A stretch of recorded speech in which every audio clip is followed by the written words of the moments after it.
오늘은 사무엘서 첫 번째 시간으로 하나님이 들으시는 기도라는 제목으로 함께 은혜를 나누기 원합니다. 창세기 마지막 부분을 보면 야곱 때에 이스라엘 사람들이 요셉 덕분에 애굽으로 이주하는 것을 보게 되죠. 처음에는 괜찮았지만 이후에 이스라엘 사람들은 비참하고 고통스러운 노예로 바뀌게 됩니다. 400년간 노예 생활을 했고 그 이후에 모세를 통하여서 고통받던 이스라엘 백성들이 출애굽하여서 가나안으로 들어가게 됩니다. 그렇게 이스라엘 백성들이 가나안으로 돌아가서 땅을 정복하고 정착하는 시기가 이제 여호수아서, 사사기서 그리고 룻기의 시대라고 볼 수 있습니다. 그리고 우리가 볼 이제 사무엘서는 사사기 이후의 역사를 우리에게 보여주고 있습니다. 이스라엘 백성 사람들이 하나님께서 풍성한 복을 약속하신 이 복된 땅으로 들어가는 것이죠. 그러면 가나안 땅에 들어간 이스라엘 사람들은 좀 더 긍정적이고 아름다운 삶을 살아야 했을 것입니다. 출애굽하여 지내온 광야 시대보다는 더 바람직한 열매를 맺는 삶을 살아야 했을 것이죠.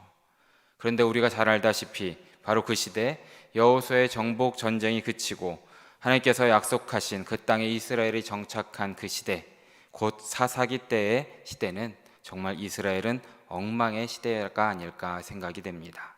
영적으로나 사회적으로나 어느 것 하나 제대로 세워지지 않은 그런 혼란의 시대였던 것이죠. 이스라엘 백성들은 가나안 땅에 들어오자마자 가나안 민족들과 뒤섞이기 시작합니다. 광야에서의 모든 교훈을 다 잊어버렸던 것입니다. 우상 숭배가 믿음을 밀어냈고 가나안 사람들의 문화와 쾌락이 하나님을 향한 거룩함을 모두 잊게 만들었다라는 것이죠.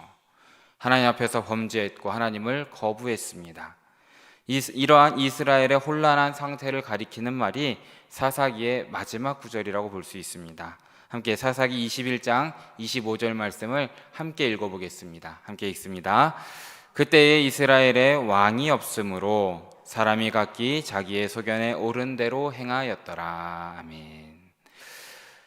왕이 없기 때문에 자기 눈에 좋은 대로 행하였다라는 것을 말해줍니다. 그런데 우리가 좀 잘 생각해 볼 것이 있습니다. 이스라엘에 왜 왕이 없었습니까? 이스라엘에는 항상 왕이 있었습니다. 왕이 계셨습니다. 이 세상 어떤 왕보다도 강하고 능하고 지혜롭고 거룩하신 왕께서 항상 함께 하셨다라는 것입니다. 하나님이 이스라엘 백성들의 왕이셨고 하나님의 말씀이 그 이스라엘 백성들의 법이었습니다. 하나님의 자비와 은혜가 이스라엘 백성들을 살게 하는 양식이었던 것이죠. 그런데도 불구하고 사사기 마지막 말씀은 그들에게 왕이 없었다라고 기록하고 있는 것입니다. 무엇이겠습니까? 이스라엘에는 왕이 없었던 것이 아니라 순종이 없었다라는 것입니다. 왕이신 하나님을 인정하지 않았고 하나님의 말씀에 순종하지 않았고 하나님을 거부하고 밀어내고 하나님께 귀를 막고 분리된 삶을 살았고 하나님과 함께하지 않는 그런 삶을 선택했다라는 것이죠. 그래서 어떻게 됩니까? 이스라엘은 극심한 혼란과 혼돈에 빠지게 되는 것입니다. 택하심을 받은 그런 민족이라는 영광스러운 정체성도 하나하나 잊어버렸다라는 것입니다. 그래서 이 시기는 극심한 혼란의 시대입니다. 모든 것이 망가졌고 소망조차 보이지 않는 그런 시대입니다. 하지만 그럼에도 불구하고 하나님께서는 그 혼란의 이스라엘을, 흑암에 빠져버린 이스라엘 백성들을 버리지 않으신 것이죠. 그들에게 역사하셨고 그들을 건지시고 고치시고 회복시키시는 것입니다. 그 회복의 역사, 회복의 이야기가 이 사무엘서의 이야기다라고 함께 볼 수 있을 것 같습니다. 잃어버린 왕을 찾는 이야기이고 하나님을 향한 순종을 회복하는 그런 이야기라는 것이죠. 그래서 사무엘서를 보면 위대한 인물들이 많이 등장을 합니다. 가장 먼저 사무엘이라는 위대한 영적 지도자가 등장을 합니다. 그리고 비참한 최후를 맞이하긴 하지만 처음에는 꽤 괜찮았었던 사울이라는 초대 왕이 등장을 하고 누구보다 이스라엘 역사의 절정을 이룩한 다윗이라는 위대한 왕이 등장하는 그런 성경이 사무엘서라는 것이죠. 그런데 사무엘서의 시작은 이 사무엘도 사울도 다윗도 아닙니다. 바로 한나라는 슬픔에 빠진 한 여인의 이야기로 시작을 하는 것을 우리는 보게 되는 것이죠. 하나님께서는 하나님의 섭리에 따라서 눈에 보이지도 않을 만큼 미미하여 아무도 신경 쓰지 않는, 때로는 헤어나올 수 없는 고통 속에서 신음하고 있는 바로 그 작고 약한 한 사람의 기도를 통해 은혜를 베푸신다라는 것을 기억하시면서 오늘 본문으로 함께 들어가 보도록 하겠습니다. 오늘 말씀은 사무엘의 아버지인 엘가나와 그의 가게를 소개하면서 시작이 됩니다. 1절 말씀을 다시 함께 읽어보겠습니다. 함께 읽습니다. 에브라임 산지 라마다임 소빔에 에브라임 사람 엘가나라는 사람이 있었으니.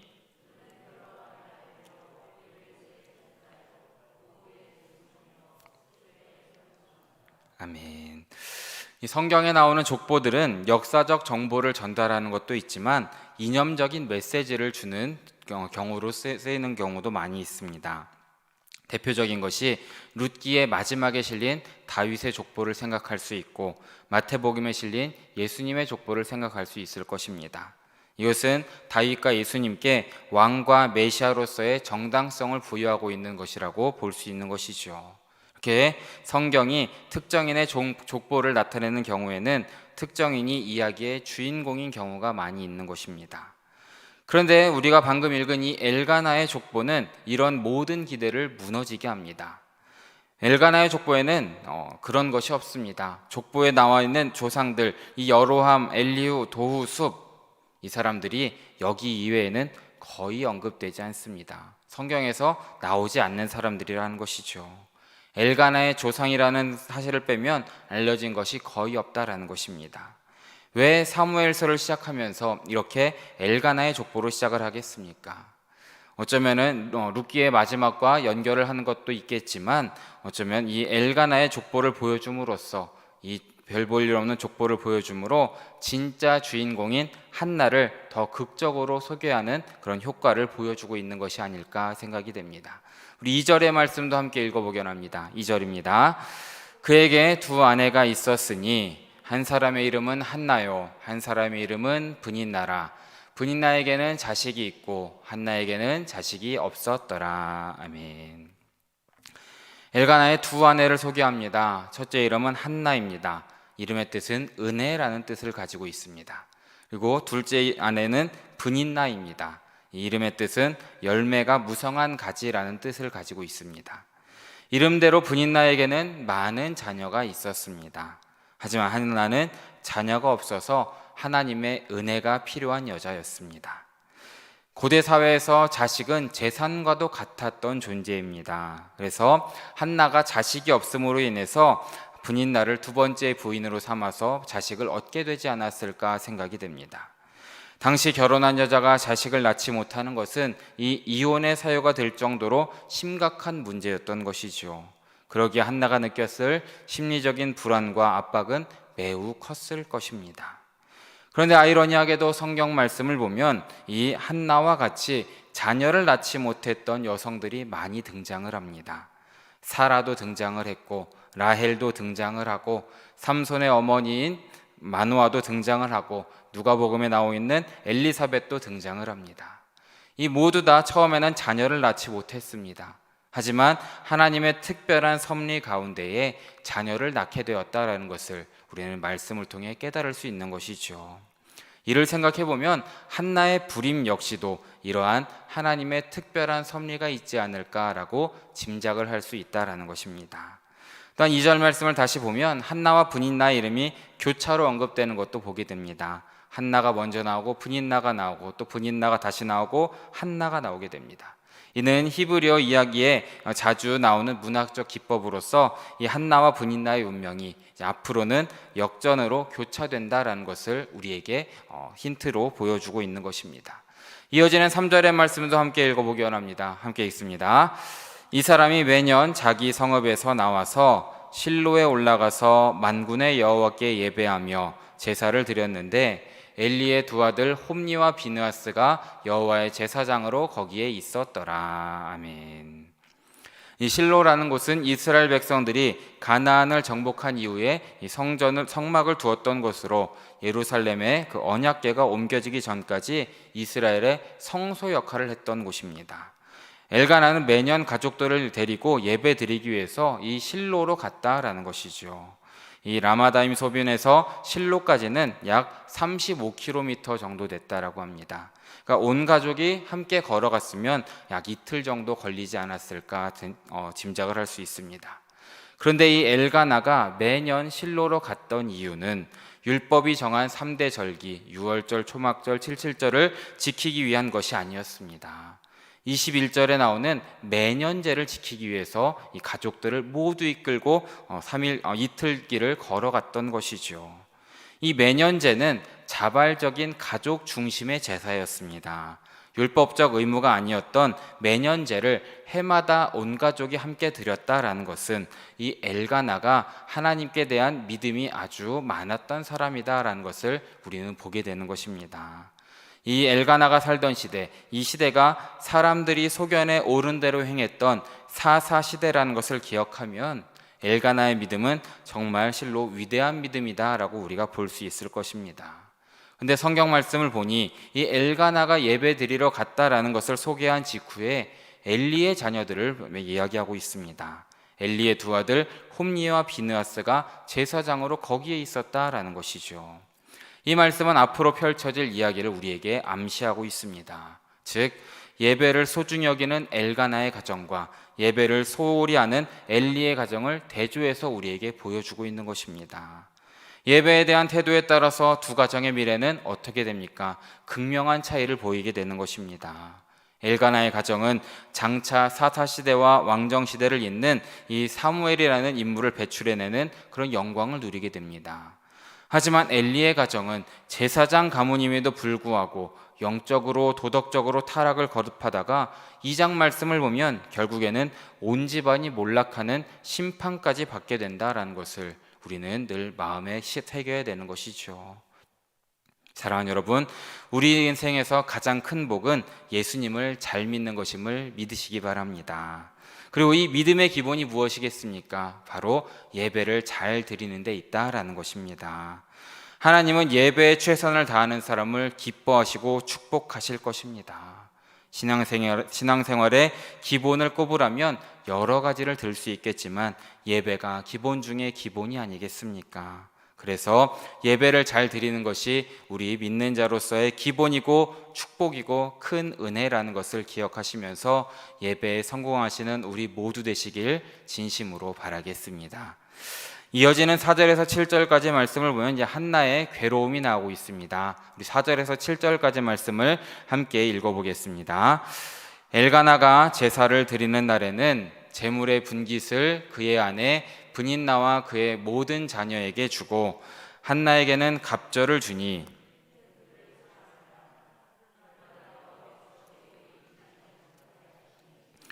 여호와께서 그에게 임신하지 못하게 하심으로 그의 적수인 브닌나가 그를 심히 격분하게 하여 괴롭게 하더라. 매년 한나가 여호와의 집에 올라갈 때마다 남편이 그같이 하매 격분시킴으로 그가 울고 먹지 아니하니. 한나는 여인이자 아내로서 자식이 없다는 사실만으로 충분한 고통을 받았을 것이고 압박을 받았을 것입니다. 그런데 여기 보니까 덧붙여서 한나의 고통을 가중시키는 요인이 3가지가 나옵니다. 그 중에 첫 번째는 브닌나의 핍박을 보게 됩니다. 브닌나가 한나를 핍박한 계기는 4절 5절에 기록되어 있는데 여호와께 제사를 드리고 제물을 나눌 때에 엘가나는 제물의 분깃을 나눌 때에 그녀와 그녀의 자녀에게는 평균적인 몫을 주고 있지만 한나에게는 갑절을 주었다라고 기록하고 있습니다. 이 때문에 브닌나는 한나를 괴롭히고 격분하게 했던 것이죠. 보통 매년제를 제사 지낸 후에는 음식을 나누면서 가족 구성원끼리 애정과 연대를 확인하는 시간을 가졌다라고 합니다. 그런데 이 화합의 장이 되어야 할 이 매년제가 가족 간의 갈등의 원인이 되고 있다라는 것이죠. 대체 왜 한나가 이 갑절을 몫을 받았다는 사실이 브닌나를 그렇게 격동시켰겠습니까? 우선 표면적으로는 브닌나의 질투를 좀 생각할 수 있습니다. 5절에서 분명히 엘가나가 한나에게 갑절의 몫을 주면서 한나를 사랑했다라는 사실을 언급하고 있습니다. 이 때문에 자녀를 많이 낳은 브닌나긴 하지만 아이가 없는 한나가 남편의 사랑을 독차지하는 것 때문에 질투를 하지 않을까라고 생각을 할 수 있습니다. 근데 정말 질투 때문이라고만 말하기엔 브닛나의 행동이 충분히 설명이 되진 않습니다. 엘가나가 아무리 한나를 사랑한다 해도 결국 한나는 어떤 사람입니까? 자녀가 없는 아주 불쌍한 여인이었던 것이죠. 그런 여인을 집요하게 괴롭힐 정도로, 정말 매년 괴롭힐 정도로 브닛나가 악랄하고 극악무도한 사람이었겠습니까? 이 브닛나의 행동을 좀 더 이해하면 신명기의 말씀을 좀 보아야 됩니다. 신명기 21장 15절에서 17절까지의 말씀을 보면 어떤 사람이 두 아내를 두었는데 하나는 사랑을 받고 하나는 미움을 받다가 그 사랑을 받는 자와 미움을 받는 자가 둘 다 아들을 낳았다 하자. 그 미움을 받는 자의 아들이 장자이면 자기의 소유를 그의 아들들에게 기업으로 나누는 날에 그 사랑을 받는 자의 아들을 장자로 삼아 참장자 곧 미움을 받는 자의 아들보다 앞세우지 말고 반드시 그 미움을 받는 자의 아들을 장자로 인정하여 자기의 소유에서 그에게는 두 몫을 줄 것이니 그는 자기의 기력의 시작이라 장자의 권리가 그에게 있습니다 라고 기록하고 있습니다. 무엇입니까? 두 명의 아내를 두었을 때 좋아하는 여인 또 좀 안 좋아하는 여인이 있을지라도 안 좋아하는 여인에게 먼저 장자가 났을지라도 그 아이에게 장자의 권한을 주어야 됐고 그 장자에게 두 배의 몫을 주어야 한다라는 것이 율법에 기록되어 있다라는 것입니다. 이 율법에 따르면 브닛나에서 태어난 아들에게 장자이니까 갑절의 몫을 주어야 됐던 것이죠. 그런데 엘가나는 그렇게 하지 않았습니다. 한나에게 갑절의 몫을 주었던 것입니다. 그러자 브닛나는 이 율법에 보장된 이 장자의 권리까지 빼앗기는 것이 아닐까 염려했던 것입니다. 감정의 문제인 질투와 달리 이 상속권이라는 것, 장자권이라는 것은 미래가 걸린 문제이기 때문에 아주 중요했던 것입니다. 이에 브닛나는 한나를 물리쳐야 할 적으로 간주하고 핍박했다라는 것입니다. 그래서 한나는 괴로움에 울면서 아무것도 먹지 못했던 것입니다. 이런 상황이 매년 반복되었다라는 것입니다. 이 아이가 없는 한나의 고통을 가중시키는 또 하나의 요인은 다름 아닌 남편 엘가나였습니다. 남편은 한나를 사랑을 했습니다. 그런데 이 사랑을 표현하는 방식에 문제가 있었던 것입니다. 한나에게 갑절의 몫을 주어서 브닛나의 질투와 분노를 유발시켰을 뿐만 아니라 이 슬픔에 잠긴 한나를 위로하는 말조차도 자기 중심적인 세계관을 보여주고 있습니다. 우리 8절 말씀도 함께 보기 원합니다. 8절입니다. 그의 남편 엘가나가 그에게 이르되 한나여 어찌하여 울며 어찌하여 먹지 아니하며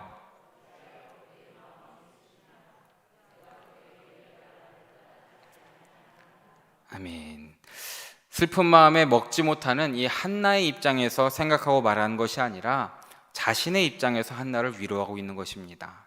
어찌하여 울며 어찌하여 먹지 아니하며 어찌하여 그대의 마음이 슬프냐라는 것이죠. 어떻게 보면 이것은 위로라기보다는 좀 꾸중이나 책망으로 들릴 수도 있는 내용입니다. 실제로 구약 성경에서 어찌하여 이러이러하고 어찌하여 이러이러하느냐라는 문장은 꾸지람의 문맥에서 사용되는 경우가 많다라고 합니다. 게다가 이 8절 후반절을 보면 내가 그대에게 10 아들보다 낫지 아니하냐라는 이 말이 있습니다. 이 말 역시도 어떻게 보면 자기 중심적인 이야기입니다. 엘가나가 한나를 위로하려면 어떻게 되겠습니까? 한나 그대는 나에게 10 아들보다 더 소중한 사람입니다 라고 위로해야 됐을 것입니다. 이 아내를 위로하려는 말 속에서도 나를 강조하는 이 엘가나의 모습을 보게 되는 것입니다. 정말 자기 중심적이지 않겠습니까? 엘가나의 의도는 선했을 테지만 이 엘가나의 말 한마디 한마디는 한나를 위로하지 못했던 것이죠. 한나의 입장에서는 자신을 가장 잘 이해해 줄 남편마저도 고통을 헤아리지 못한다는 그 사실로 인해서 슬픔이 더 커졌을 것입니다. 한나의 고통을 가중시키는 세 번째 요인은 바로 하나님이십니다. 5절과 6절을 보면 여호와께서 한나의 태를 닫으셨다라고 2번이나 언급을 하고 있습니다. 성경 말씀을 보면 2번 정도 이제 반복해서 이야기하는 것은 정말 강조해서 말하는 것으로 하나님께서 정말 한나의 태를 닫으셨다라는 것을 이야기하고 있는 것입니다. 하나님께서 닫으신 태는 하나님이 여시는 것 외에는 불가능한 것입니다. 이는 정죄의 의미도 있는 것이고 이로 인해서 한나는 깊은 절망감에 빠지게 되지 않았을까 생각이 됩니다. 사랑하는 여러분, 세상 모든 사람이 나를 오해하고 나를 미워할지라도 하나님만은 나를 이해하신다라는 믿음이 있으면 버틸 수 있는 것입니다. 하지만 이 한나에게는 하나님마저도 나를 버렸다라는 생각이 너무나 많이 들었던 것이죠. 유일하게 자신의 편이라도 믿었던 하나님마저 자신을 버렸다는 생각이 들면서 한나는 정말 절망의 끝까지 이르게 되는 것입니다. 어떤 희망의 빛도 보이지 않는 상황인 것입니다.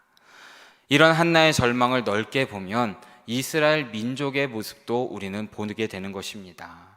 영적, 도덕적 혼란에 빠진 민족의 절망, 정말 희망이 보이지 않는 이스라엘 백성들을 보는 것 같습니다.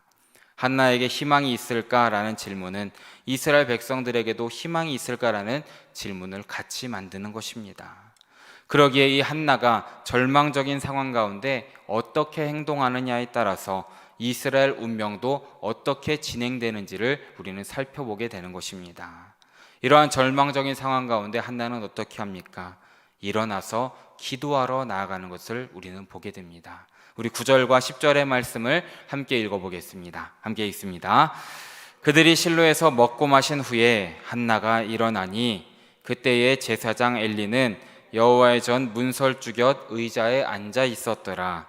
한나가 마음이 괴로워서 여호와께 기도하고 통곡하며. 아멘. 한나가 일어나 성전으로 향하고 있는데 그 시점이 언제입니까? 그들이 실로에서 먹고 마신 후라고 기록하고 있습니다. 여기서 한나는 그들에 속해 있지 않습니다. 그러니까 가족들은 밥을 먹고 함께 먹고 마시고 있는데 한나는 같이 하지 않았다라는 것을 말합니다. 거기에는 속하지 않았지만 나머지 식구들의 식사가 끝날 때까지 함께 자리는 지키고 있었다라는 것을 보여주고 있습니다. 이것은 한나의 깊은 배려심을 우리에게 보여주는 것이죠.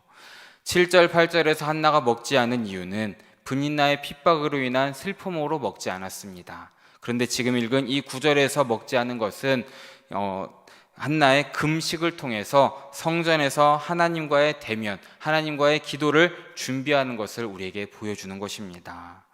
처음에는 브니나의 핍박 때문에 먹고 마시지 않았지만 이제는 이것마저도 하나님과의 대면을 위한 준비로 바꾸고 있는 것을 우리는 보게 되는 것입니다. 즉 한나는 브니나의 피해자로 머물러 있는 것이 아니라 이 박해의 고난을 통해서 적극적으로 하나님의 얼굴을 구하고 있다라는 것을 우리는 살펴볼 수 있는 것입니다. 그러면서 한나는 자신의 태를 닫은 하나님께 그것을 여실 수도 있다라는 것을 믿음으로 하나님과의 만남을 구하면서 성전에 들어가서 기도하기 시작했다라는 것입니다. 눈물의 기도로 자신의 괴로운 심정을 하나님께 하나하나 토로하고 있는 것을 우리는 보게 됩니다.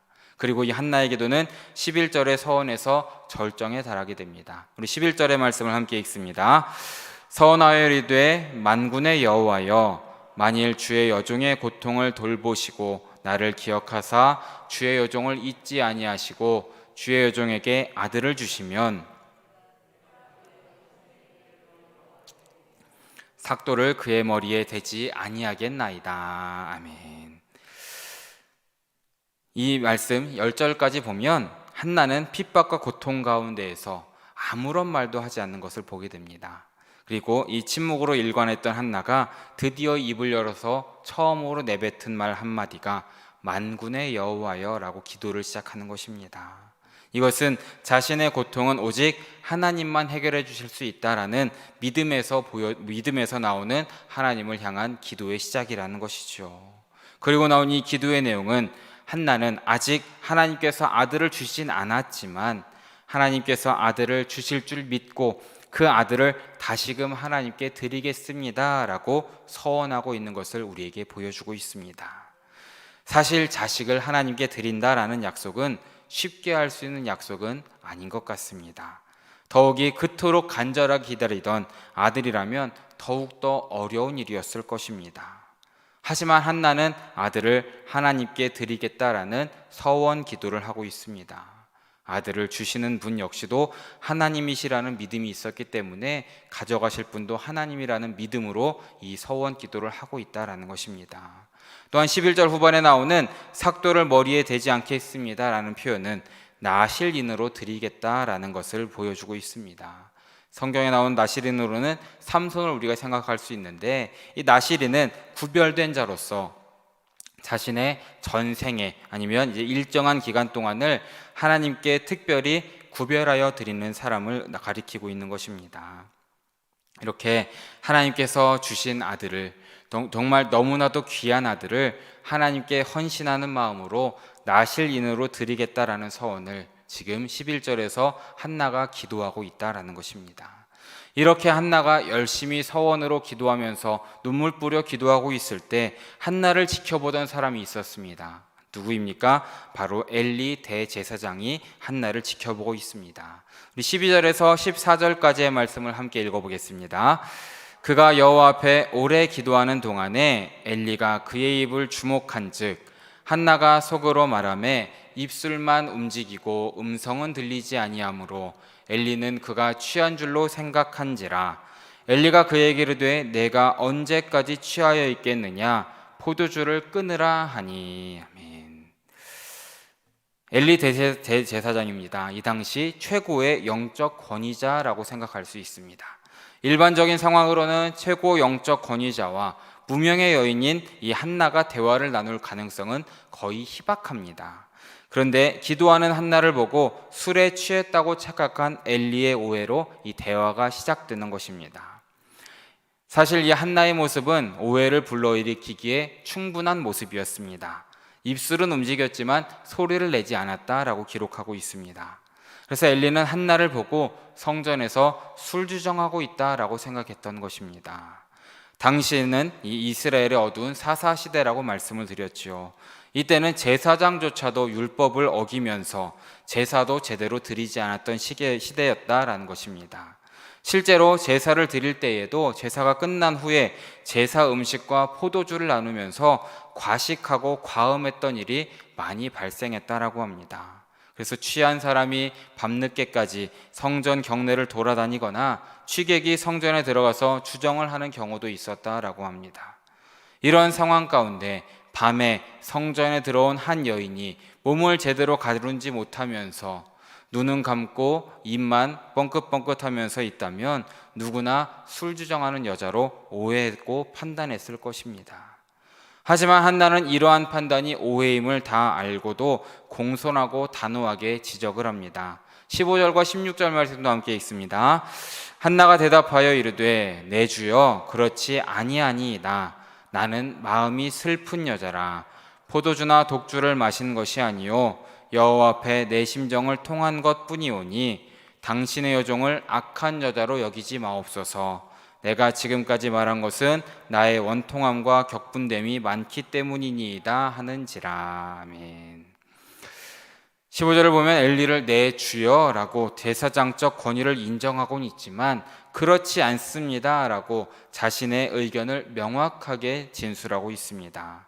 그러면서 이렇게 한나가 오랫동안 기도하고 있는 것은 너무나 억울하고 핍박이 크기 때문에 눈물로 기도하고 있습니다라고 자신의 이야기를 하고 있는 것입니다. 그러면서 한나는 엘리에게 자신을 악한 여자로 여기지 말라라고 말하면서 엘리의 영적인 둔감함을 간접적으로 지적하고 있는 것이죠.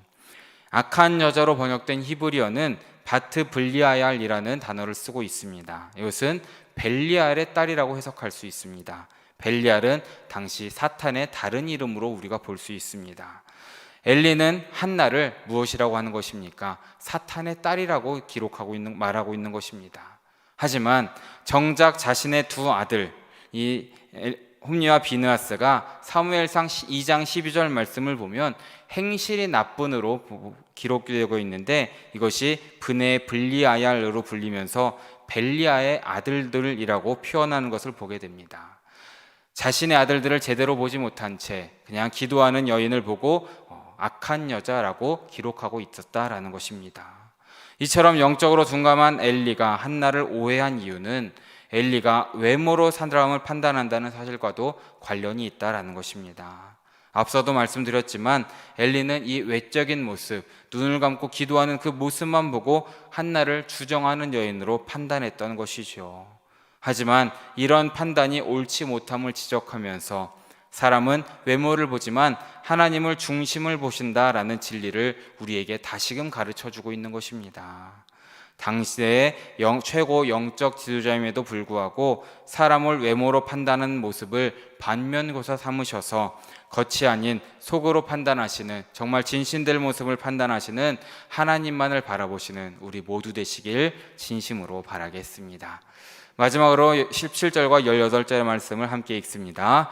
엘리가 대답하여 이르되 평안히 가라. 이스라엘 하나님이 내가 기도하여 구한 것을 허락하시기를 원하노라 하니 이르되 당신의 여종이 당신께 은혜 입기를 원하나이다 하고. 아멘. 엘리는 아무 질문 없이, 아무 말 없이 이스라엘의 하나님이 내가 기도하여 구한 것을 허락하시기를 원한다라는 축복을 하면서 한나를 보내게 됩니다.